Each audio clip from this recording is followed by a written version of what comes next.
Festival of libraries के उद्घाटन समारोह में उपस्थित संस्कृति राज्य मंत्री श्री अर्जुन राम मेघवाल जी और श्रीमती मीनाक्षी लेखी जी, संस्कृति मंत्रालय के अधिकारीगण, सम्मानित लेखिका सुश्री अनामिका जी, गणमान्य अतिथियों, देवियों और स्वजनों तथा प्यारे बच्चों, आप सभी को मेरा नमस्कार।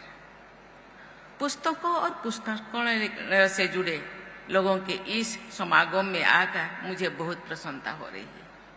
मैं सभी आयोजकों और प्रतिभागियों को सराहना करती हूँ। आप सब अत्यंत महत्वपूर्ण उद्देश्यों को प्राप्त करने के संकल्प के साथ यहाँ उपस्थित हुए हैं। इस फेस्टिवल ऑफ लाइब्रेरीज की जिस तरह बहुआयामी संकल्पना की गई है और उसे कार्य रूप दिया गया है, उससे मैं बहुत प्रभावित हुई हूँ। इस आयोजन के सभी आयामों से सुविचार, सुरुचि और सुउद्देश्य की झलक दिखाई देती है।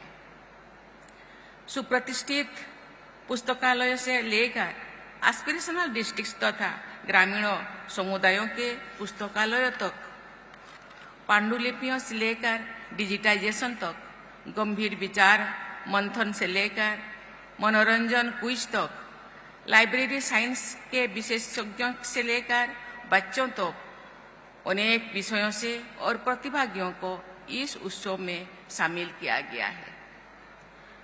इस इंक्लूसिव विजन के लिए मैं आप सबकी विशेष सराहना करती हूँ। जिन प्रयासों का आज शुभारंभ किया गया है, वे सभी अत्यंत उपयोगी सिद्ध होंगे, ये मेरा विश्वास है। इस फेस्टिवल के आयोजन से जुड़ी पूरी टीम को मैं साधुवाद देती हूँ, बधाई देती हूँ, बहुत बहुत शुभकामनाएं देती हूँ। देवियों और स्वजनों, पुस्तकालयों का विकास समाज और संस्कृति के विकास से जुड़ा हुआ है। ये सभ्यताओं और संस्कृतियों की उन्नति का पैमाना भी होता है। आजादी का अमृत महोत्सव मनाने तथा अमृत काल में भारत को विकसित राष्ट्र बनाने के प्रयासों में कल्चर ऑफ रीडिंग यानी स्वाध्यायों की संस्कृति को प्रोत्साहित करने का ये प्रयास बहुत उपयोगी सिद्ध होगी। इतिहास ऐसे उल्लेखों से भरा हुआ है जिसमें आक्रांतों ने पुस्तकालयों को नष्ट करना अनिवार्य समझा।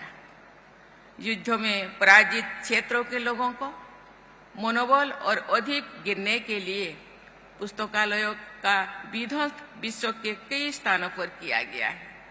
इससे ये स्पष्ट होता है कि पुस्तकालयों को किसी देश या समाज की सामूहिक चेतना और प्रतिभा का प्रतीक माना जाता रहा है। विश्व में जहाँ जहाँ सभ्यता फल फूल रहा था, वहाँ के लोग अन्य सुसंस्कृत देशों से पुस्तकें अपने देश में ले जाते थे। इस तरह पुस्तकालय विकसित सभ्यताओं के बीच सेतु का काम करते थे। पुस्तकालय से जुड़ी निर्माण और ध्वंस दोनों तरह के उदाहरण हमारे देश के प्राचीन शिक्षा केंद्र नालंदा में देखी गई है।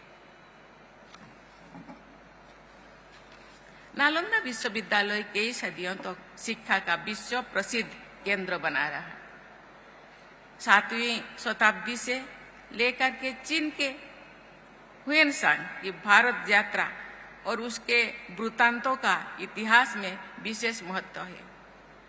हुएनसांग भारत से, विशेषकर नालंदा से बहुत बड़ी संख्या में पुस्तकें लेकर चीन लौटे थे।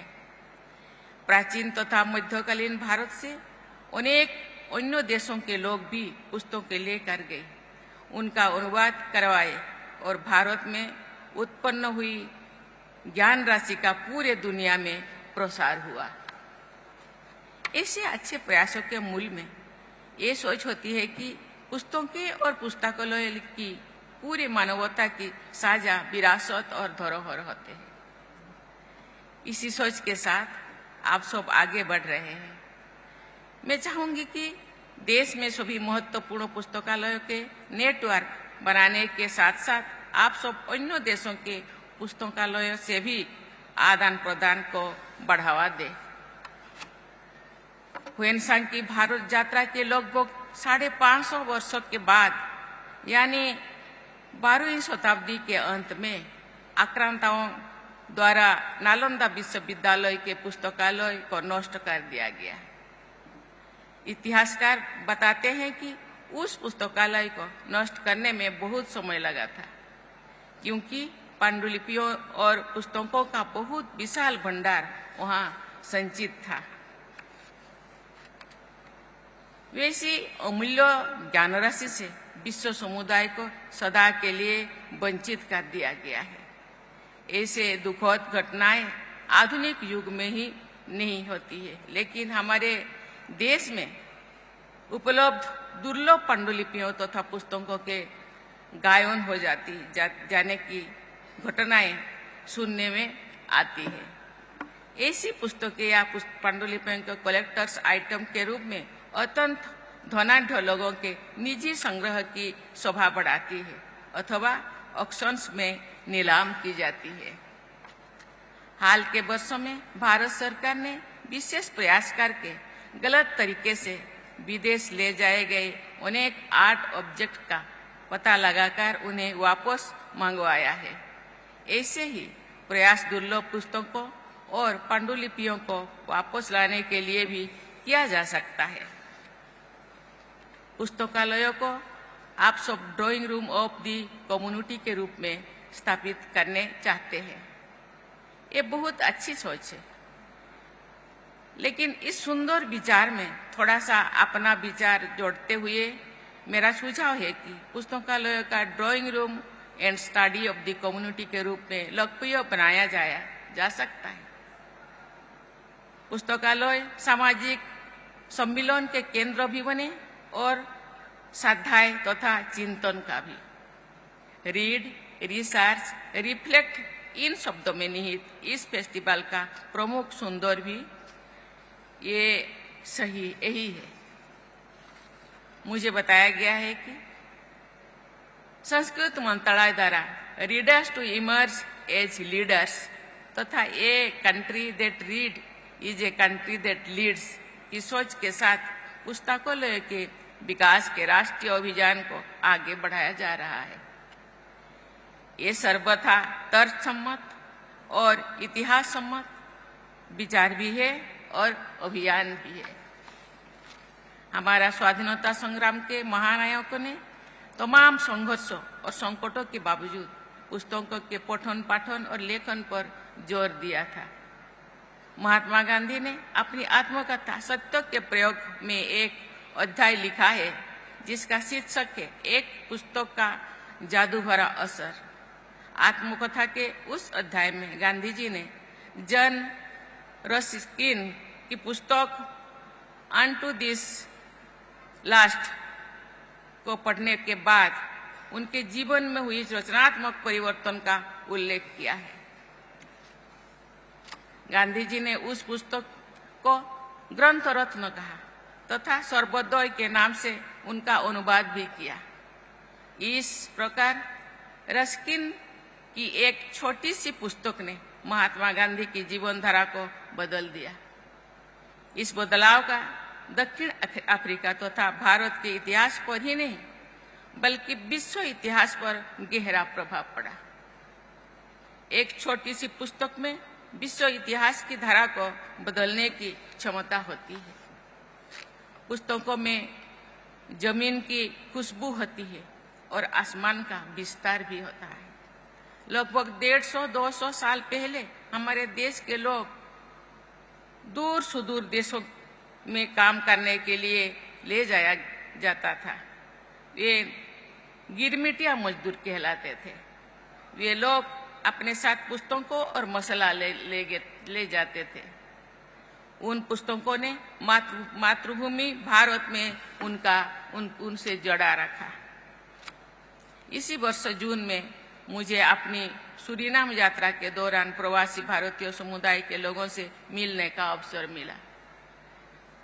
उनमें बहुत से लोग गिरमिटिया मजदूरों के वंशज हैं। उन्होंने भारत की संस्कृति को संजो कर रखा था। मैं समझती हूं कि पीढ़ी दर पीढ़ी उन्होंने भारतीय संस्कृति की विरासत को आगे बढ़ाया है। उनके द्वारा मातृभूमि भारत की संस्कृति को जीवंत रखने में पुस्तकों की अहम भूमिका रही है।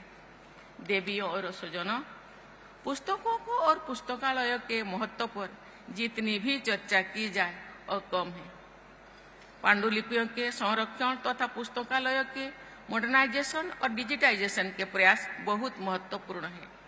इंफॉर्मेशन और कम्युनिकेशन टेक्नोलॉजी के उपयोग से पुस्तकालयों का स्वरूप बदल रहा है, एक्सेसिबिलिटी और सुगम हो रहा है। National virtual library of India के विकसित किया जा रहा है ताकि one nation one digital library के राष्ट्रीय लक्ष्यों को प्राप्त किया जा सके।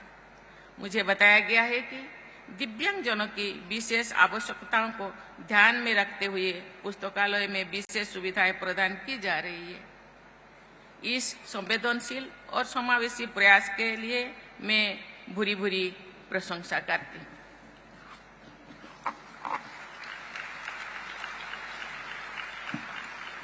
मेरी शुभकामना है कि आप सब मिलकर नेशनल मिशन ऑफ लाइब्रेरीज के उद्देश्यों तथा अपने कार्य क्षेत्र से जुड़े अन्य राष्ट्रीय लक्ष्यों को हासिल करने में सफलता प्राप्त करें।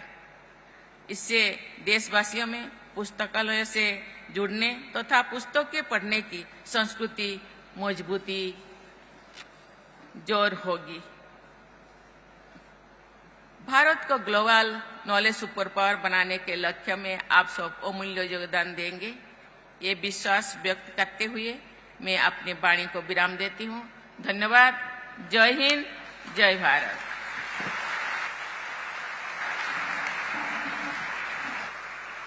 Thank you, President.